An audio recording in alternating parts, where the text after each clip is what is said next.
don't need to like the old me, like maybe the old school me would have had two monitors and said, hey, on one monitor, I'm going to look at the code base and VS Code with like tabs open and like a files tree or whatever. And then on the other monitor, I'm going to have this open, like Do you need maybe that? the inspect. That's a question that I have for you, Tony, because that's one of the reasons that people bring tiles up. I do web development and I need to see in real time what's happening. Like I cannot waste a second to go to my, so I'm like, but man, with the single key press, you can switch to the other app, see what happened, go back. Like, do you need tiles there or no? If you do web development the way that you're showing right now. And even that, like even this thing on the right is kind of bloat. Like this could be its own. A lot of the times I pop this out and put it in number 5. And so like, cause I want to see the screen full, but if I'm developing and let's say I want to like look at what mobile looks like, I do like to kind of have this available. But yeah, like if I'm just doing some development in here, like I think I always talk about, it's really easy to just say, hey, I want to change, let's say change quick and painless. I can use my mouse here to copy that with the Control C, and then I can just grep it here, and then there's the file. I can go in there, and I can just change it to slow and painful, and save that, and then I'm already there. Like I don't need I don't need to see that. Like I don't, you know what I'm saying?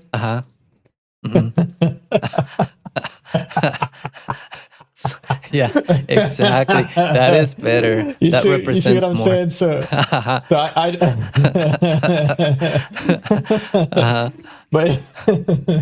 but I don't know. My whole point is like, no, I don't think it's all personal preference though. So like if someone tells me, hey, I'm a web developer and I need like 7 monitors, like one for the inspect element, like one for my VS Code, one for the file structure, one for Mr. Beast, so I can see what he's up to. That's the other totally for linkarzu. Yeah, well, that's no, because then he's actually doing something good, right? So I'm trying to like roast this person, this hypothetical person I'm roasting. Okay. But and I think I even have like that whole bookmarks thing. I still have it from the last demo. Like I could just immediately go to your website right there. Boom, done. And we can talk about Joshua Blythe and stuff. Like it's all. I don't need to do all this extra blow. I don't know, man. I feel like you just have to. For me as a web developer, it's literally just 1 2 1 2 1 2 1 2. You know what I mean? So. Okay.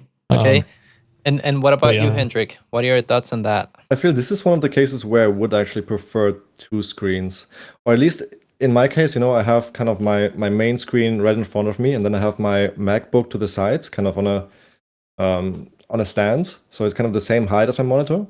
So I can look at it, and my camera is now mounted on top of it, and so I wouldn't use this as my active screen, but just to put something there to look at it when I need to. I think that kind of works really well. So usually, for example, I would have here a playlist or Spotify or something like that.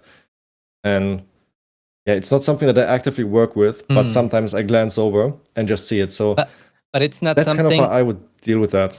Part of your core workflow, right? Like, or no. Is it part of your core workflow? No, it's not. Just like most of the time, my MacBook screen is empty. And I'm just using my main monitor, and I do see the case. I do see a point where, so that's how I would do it in this case. If I was developing a web app, I would have the browser window with the live preview on the MacBook screen, but I would definitely not have it in 2 tiles, because if my code is in one tile and the preview is in the other tile, then that means like most of the time I'll be looking at my code, right? And I won't spend so much time looking at the preview because I'll be coding. But then it means I would need to look always to one side of the screen. And ideally, I would have my main work front and center on the screen, which is the most ergonomic, the most comfortable for me to keep it for long periods of time. Okay. So overall then, what's the conclusion of this? Everyone that uses multiple monitors is just bloat. They don't know what they're talking about. Agree? I mean, I'd co-sign that, but to an extent where if we caveat the fact that the word bloat means things that you don't personally like, then yeah, 100%. I'm all for that. But I do have a question for Henry. Do you ever see a situation where like maybe an older version of you, like a younger version, I guess, rather, would have had like MySQL Workbench or something, like one of those IDEs for MySQL open on like a separate monitor, and then you can look up the data. DBeaver or something. Yeah. And then you're looking at that on a second monitor, and then like kind of looking at what your code and stuff that's been now solved with your 20-line NeoVim like native like script that you wrote, or no? Yeah, I think so. Definitely. I definitely felt more was better in the past.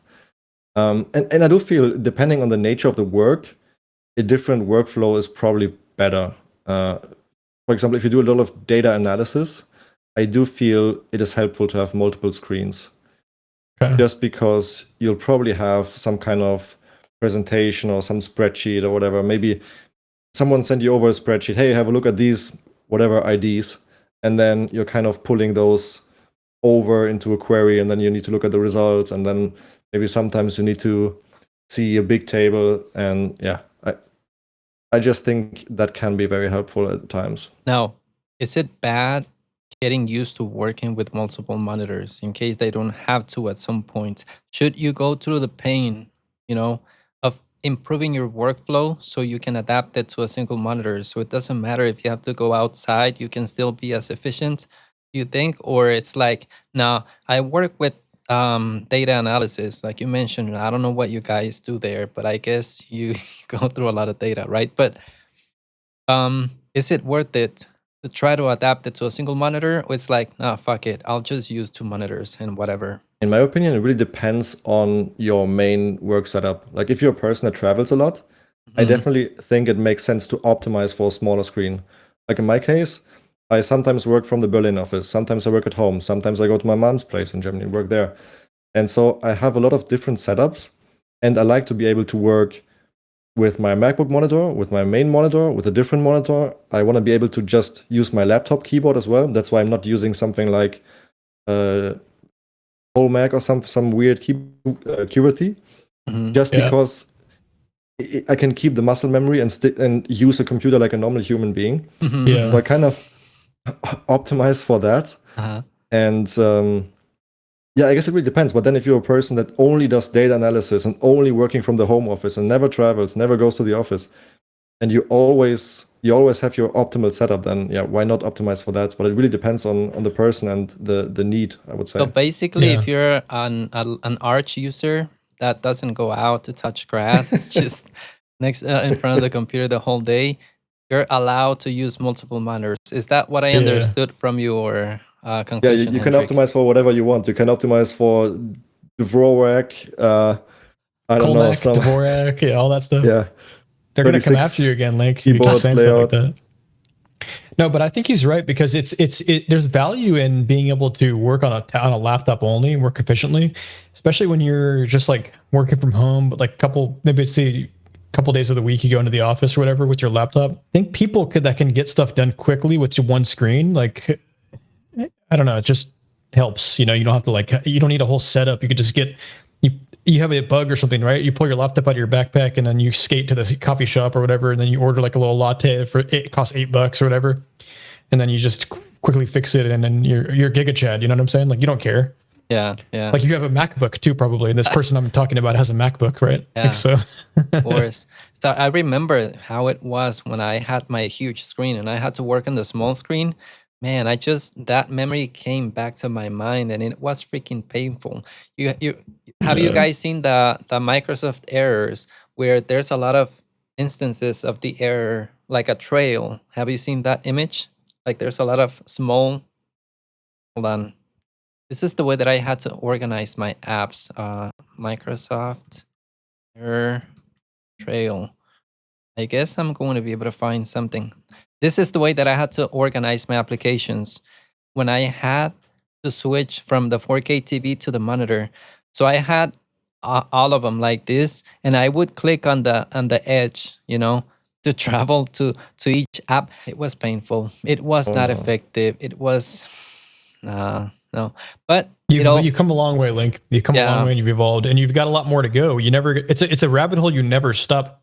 You like literally this morning you were doing something with some kitty sessions, right, or something like that. Yep. So, but it all goes along with the keyboard as well, right? Is the keyboard a huge part of your guys' workflow? Let's go with you, Tony. What do you do with your keyboard? What do you do with your mouse? What do I do with my keyboard, bro? That's a little bit of an intimate question. What do I do? You slap what do I do with my keyboard? No, I mean, I feel like I'm going to agree with Henry on this. Like, I want my keyboard to be